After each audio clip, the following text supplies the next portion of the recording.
Hello बच्चों, स्वागत है आपका एक नए वीडियो में। आगेन से हम लोग पढ़ रहे थे इतिहास विषय कक्षा 8 पार्ट 4 कंपनी राज्य का प्रभाव। हम लोगों ने इसके पहले का पार्ट पढ़ चुके हैं जो कि अपलोड हो चुका है वीडियो, आप लोग देख लीजिएगा और अच्छे से समझ में आएगा। इसके आगे का वीडियो यहाँ से शुरू करते हैं। यहाँ ब्रैकेट में रेड कलर से लिखा हुआ है, अंग्रेजों या यूरोपीय लोगों के लिए अलग कानून और न्याय की व्यवस्था क्यों की गई थी, चर्चा कीजिए। यह एक चर्चा का विषय है, या आपस में और अपने टीचर से चर्चा कीजिएगा, आपको और भी कुछ ज़्यादा जानकारी होगी। तो चलिए, यहाँ नया टॉपिक है उच्च प्रशासनिक अधिकारियों का प्रशिक्षण। उच्च प्रशासनिक अधिकारियों के प्रशिक्षण की आवश्यकता क्यों पड़ी, यहाँ हम पढ़ेंगे।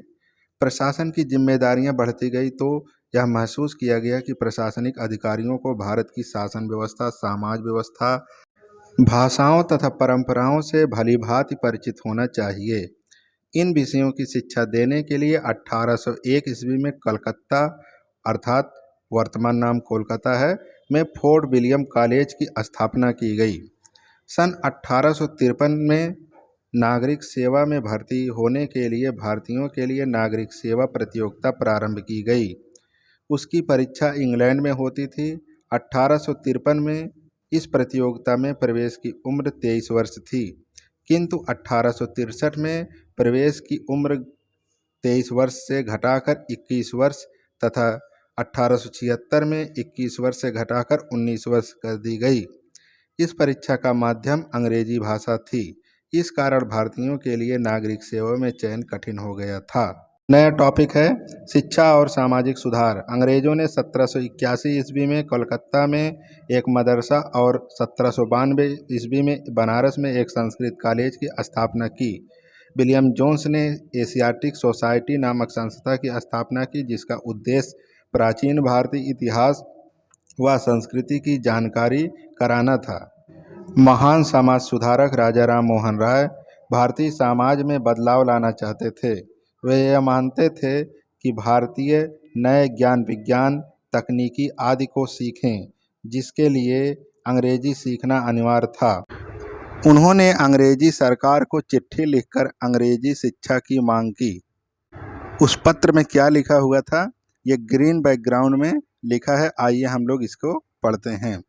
हमें पता चला है कि सरकार पंडितों के संरक्षण में एक संस्कृत पाठशाला खोल रही है, जिसमें ऐसा ज्ञान दिया जाएगा जो भारत में वैसे ही चला आ रहा है।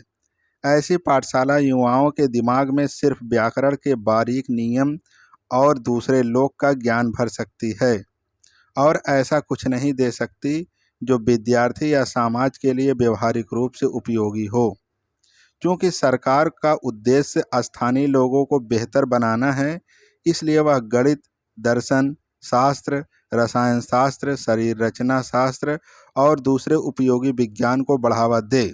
यह काम यूरोप में शिक्षित व्यक्तियों को नियुक्त करके और पुस्तकों व उपकरणों से सुसज्जित कॉलेज बनाकर पूरा किया जा सकता है। कलकत्ता, 11 दिसंबर 1823, राजा राम मोहन राय ने यह पत्र लिखा था।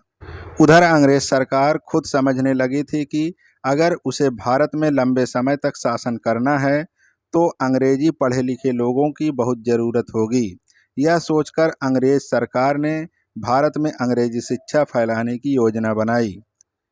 फलतः सन 1835 में सरकार ने लॉर्ड मैकाले के नेतृत्व में अंग्रेजी माध्यम से यूरोपीय ढंग की शिक्षा प्रणाली अपनाने की नीति घोषित की, जिसके तहत फारसी का स्थान अंग्रेजी ने ले लिया। अंग्रेजी शिक्षा की मांग बढ़ती गई। टॉपिक है भूमि सुधार। अंग्रेज सरकार अपनी आमदनी बढ़ाने के लिए मालगुजारी या भूमिकर या भूमि का टैक्स वसूल करने के तरीके पर भी विचार करने लगी। वारेन हेस्टिंग्स ने यह नियम बनाया कि गांवों की मालगुजारी वसूल करने के लिए किसी को ठेका दे दिया जाए, और यदि मालगुजारी वसूल करने वाले का काम ठीक न हो तो दूसरे व्यक्ति को यह काम सौंप दिया जाए। लॉर्ड कॉर्नवालिस ने इस प्रथा में निम्न सुधार किए। टॉपिक है नंबर 1, अस्थायी बंदोबस्त लागू। उसने अधिक से अधिक मालगुजारी वसूल करके देने वाले को नीलामी बोली के आधार पर उन्हें तथा उनके पुत्रों को आजीवन अस्थायी रूप से उस गांव का जमींदार घोषित कर दिया। यही जमींदार प्रथा या अस्थायी बंदोबस्त कहलाता है। अब यही लोग जमीन के मालिक हो गए, किंतु यह स्वामित्व तभी तक रहता था जब तक वे मालगुजारी देते रहते थे। उन्हें जमीन जोतने बोने वाले काश्तकारों को हटाने और उनसे जमीन छीन लेने का भी हक या अधिकार था। यह प्रथा बंगाल, उड़ीसा और अवध के प्रांतों में प्रारंभ की गई। यहाँ ब्रैकेट में लिखा है, आज आपकी ज़मीन का लगान कौन वसूलता है। इस समय ज़मीन का लगान सरकार वसूलती है, जो कि राज्य सरकार के अंतर्गत आता है। नंबर 2 टॉपिक है रैयतवाड़ी प्रथा। दक्षिण भारत के मद्रास प्रांत में मालगुजारी देने का उत्तरदायित्व रैयत या काश्तकार को सौंपा गया था। मालगुजारी की धनराशि लगभग 30 वर्ष के लिए निश्चित कर दी गई। रैयत अपनी उपज का लगभग आधा भाग सरकार को मालगुजारी के रूप में देता था। टॉपिक नंबर 3 महालवाड़ी प्रथा। उत्तर प्रदेश के पश्चिम में दिल्ली और पंजाब के आसपास मालगुजारी कई गांवों के समूह के स्वामियों से वसूल की जाती थी। ये समूह महाल कहलाते थे, इसलिए इस प्रथा को महालवाड़ी प्रथा कहते हैं। सरकार महाल पर स्वामित्व रखने वाले से मालगुजारी वसूल करने का समझौता करती थी। टॉपिक है भारतीय उद्योग धंधों का विनाश। अंग्रेज भारत से कच्चा माल जैसे सूत, कपास ले जाते थे तथा मशीनों से माल तैयार करते थे, जो कि हाथ से बने सामान से सस्ता होता था। वह तैयार माल को ज़्यादा दाम में भारत में बेच देते थे।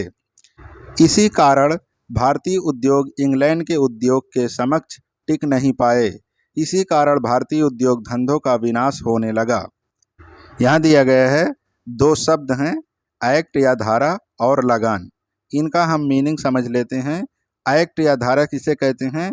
किसी विषय पर बनाए गए अधिनियम या कानून को एक्ट या धारा कहते हैं। लगान किसे कहते हैं? कृषि भूमि पर लगने वाला कर लगान कहलाता है। तो बच्चों, आज का वीडियो यहीं समाप्त होता है। पूरा वीडियो देखने के लिए बहुत बहुत धन्यवाद। फिर मिलते हैं नेक्स्ट वीडियो में।